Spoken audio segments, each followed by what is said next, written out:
New videos every day.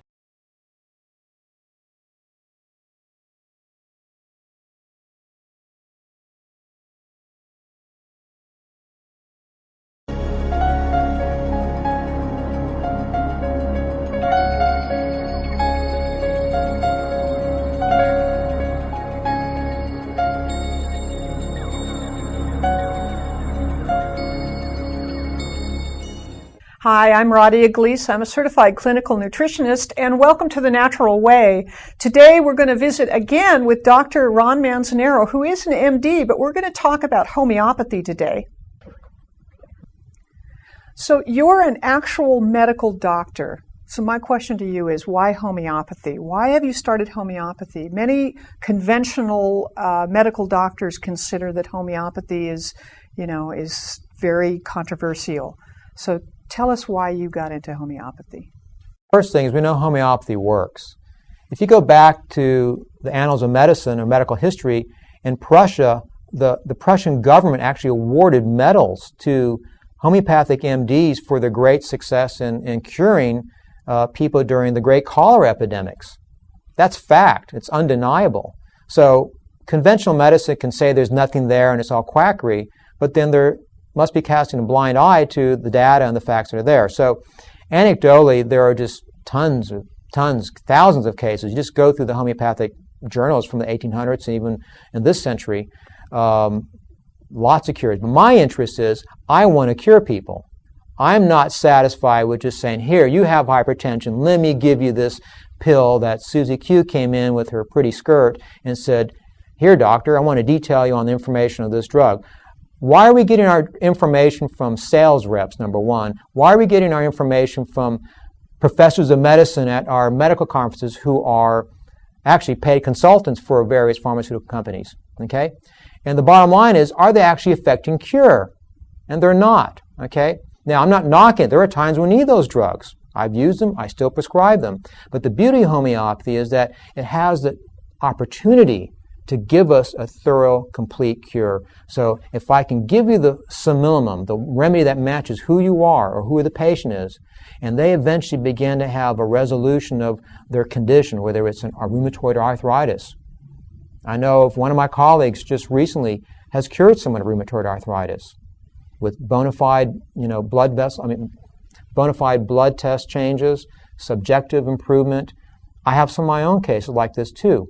And when you see these results, it's just absolutely amazing. So it's a very difficult science and art. It's much easier in a standard world, medical practice, to just, here, give you your medicine, Mrs. Smith, and I'm out the door to the next patient. Everyone's just getting drugged up and put on suppressive treatment, but there is no thorough cure being effective. And we can even do the same thing in a busy naturopathic clinic. Here, take this herb. You can substitute herbal extracts to suppress symptoms as well. I think homeopathy is more curative and goes deeper and deeper and deeper. And I love being able to tune into a person, get into their core, and begin to see this person as a real individual for the first time, and not just a blood pressure number, or not just a lab value, or not just a complaint that I'm tired. When I do the homeopathic interview, we're looking at the whole depth of the individual. And for me, that's quite rewarding. Hi, Ron. Good to see you again. So tell us about homeopathy and how you use it in your practice.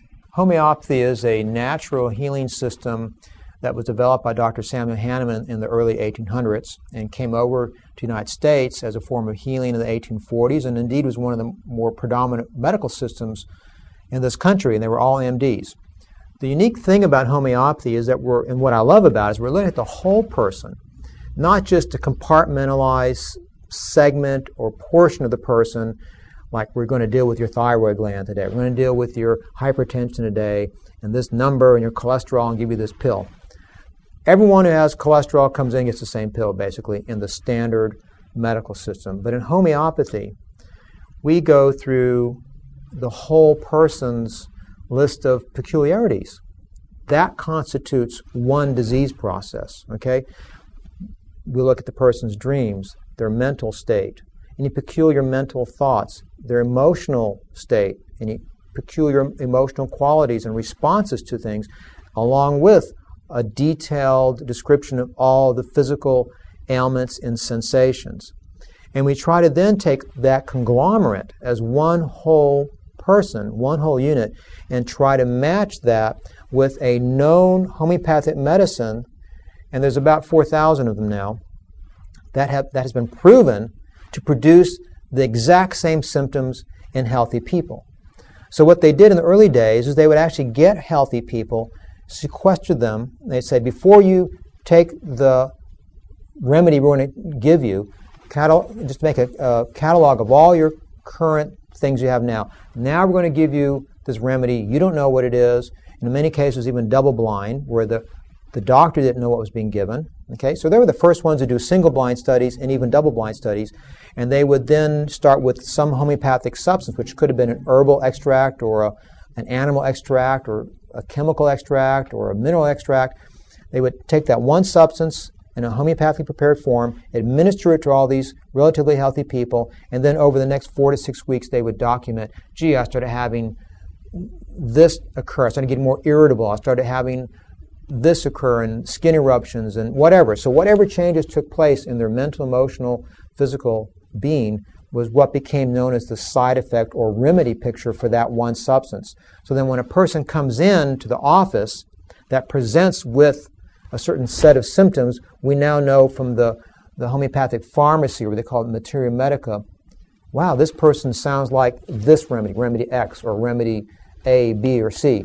So how this is different, you can have 10 people with migraines come into a regular doctor's office, and they'll all walk out with the same prescription pill from a conventional doctor, regardless of how their migraines be different. Someone may have a migraine that starts here on the left side, someone else it feels like 1,000 hammers pounding in my head. Someone says, it feels like I have a tight band around my whole head. Someone may say, it starts here on the right side of my neck and goes up to the front of my head. To a homeopath, those are all unique distinguishing features which would mandate a unique remedy. So we don't give the 10 migraine patients the same drug. Okay? It's all very highly individualized. And what's remarkable is that you can actually get cured, because when people have a condition like migraines, they're never really cured of it. They're on a suppressive drug which keeps the migraines from happening. But what happens when they get off that drug? The migraines come back. Or in many cases, the migraines are still there, just not as frequent or not as severe. In homeopathy, we offer the person a chance to actually have a true cure. We give them what we say in homeopathy is the simillimum, the one that's exactly similar based on the provings with what is similar to the patient's collective set of symptoms. And the two kind of neutralize each other. So we do see absolute cures in homeopathy.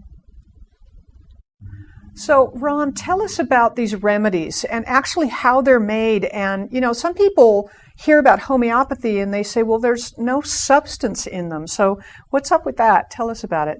Yeah, that's actually a great question, and was probably the source of contention that regular MDs had against the homeopathic MDs in the early days, and even still today. What Dr. Hahnemann and his homeopathic colleagues found is that when they began to dilute these potentially toxic substances when they were given in milligram doses or crude doses, they began to dilute them. They found they actually had a better safety profile. But then it got to the point they started diluting them beyond the point where there was an actual molecule of substance there. But what has to be distinguished is that we're also doing a process of what they call succussion, where they'd actually pound the remedy while it's being diluted in the solution. Now, how they came up with that, I'm not sure. But what they found that it did increase the potency or the effectiveness of the remedy. So it's not just a pure dilution, in which case really nothing would be therapeutic, but it's a process of diluting plus succussing or pounding. Okay. So still you can argue if there's nothing there from a molecular point of view, big deal if you succuss it. But we know that something's working, and now modern science does have something to back us up. They have found with magnetic resonance testing, they can actually find that when they put the remedies, even of different dilutions or different potencies, within a like a Tesla coil or a magnetic field, it will change and cause an aberration or some change in resonance of the surrounding magnetic field. So we know something's there, and they can actually measure those changes when they then substitute in a higher potency or a lower potency. So to say that there is no effectiveness to these remedies is actually not true.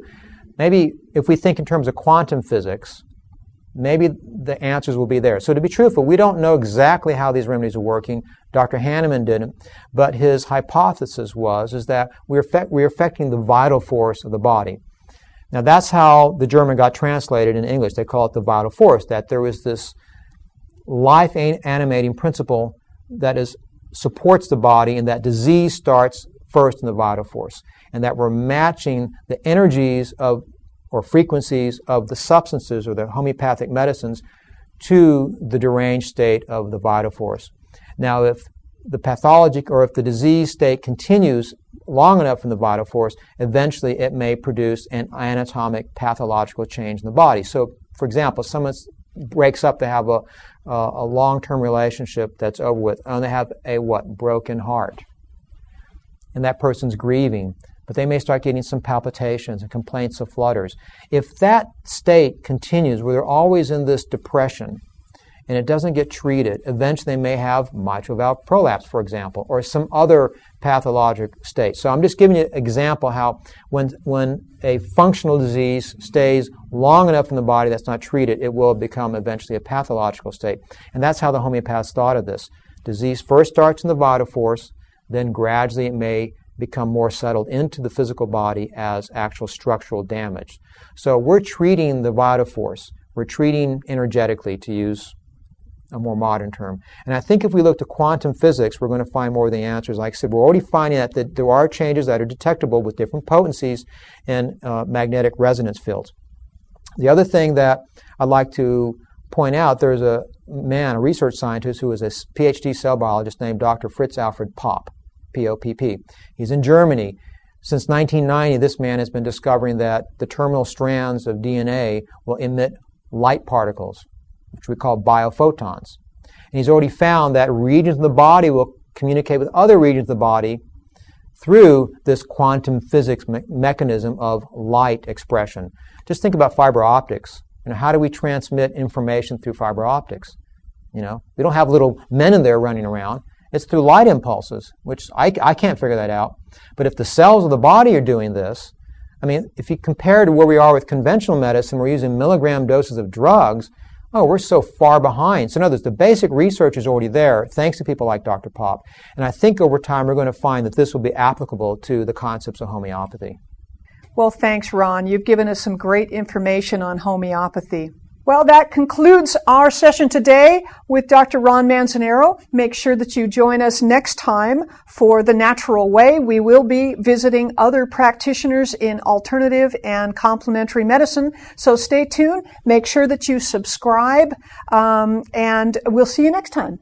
If you liked this video, we have hundreds of more alternative videos ranging from sexual health to psychology to mind control. So if you liked it, go ahead and click on me to enter the Psychetruth channel.